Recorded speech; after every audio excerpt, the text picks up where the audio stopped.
Choice is a strange thing. For every given day, you have something that you like. The something changes on the next day, and you want a whole different thing altogether.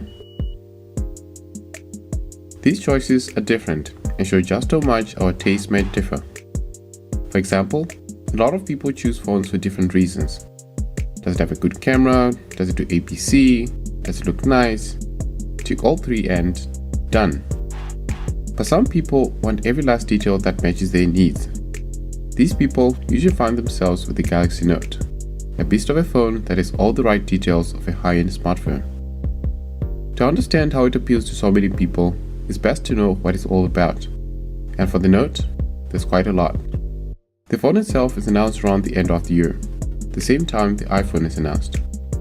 It's a little earlier now, but it used to be about the same week as the iPhone announcement. Samsung was aware of what they had to do. It is my pleasure to introduce the Galaxy Note 8. Since the Note was facing the iPhone, it had to compete based on specs and some fan features. Mainly, two parts: the phone's features and the outstanding design. And yeah, it had those things. In design, it wasn't always the case. The first versions were not that good, and the plastic on the phones was less appealing to its aluminum counterparts. But it got better, and around the fourth version of the Galaxy Note, Samsung announced a Note that was made of aluminum and glass. But there was also an extra one. The Note this year is a good example of how Samsung has improved. The screen is slightly bigger than on the Note 7, much bigger than on the first Galaxy Note, and twice as big as the display on the first iPhone. The features are a different topic altogether. They start with the less appealing stylus to the smartphone screen, which is always better on the Note than any other Samsung phone. In fact, let's talk more about the screen. It's always been bigger on the Note, having the latest AMOLED display from Samsung. A lot of people weren't sure about the giant screen when it first came out, but the Note was just too good to ignore. Later, people soon warmed up to the idea of having a giant screen on a smartphone.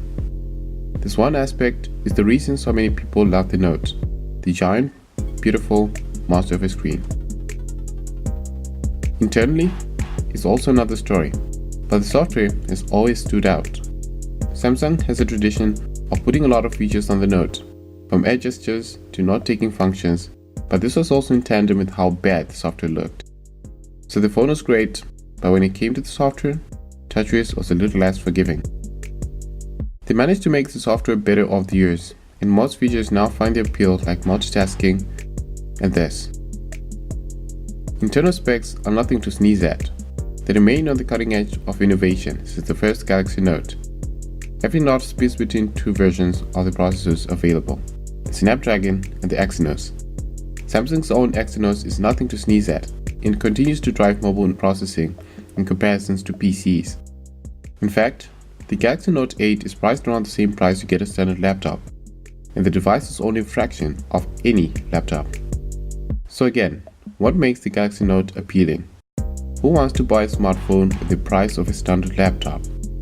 Well, it might be someone who loves giant phones and fast things, and maybe just something worth having without an eating apple on it.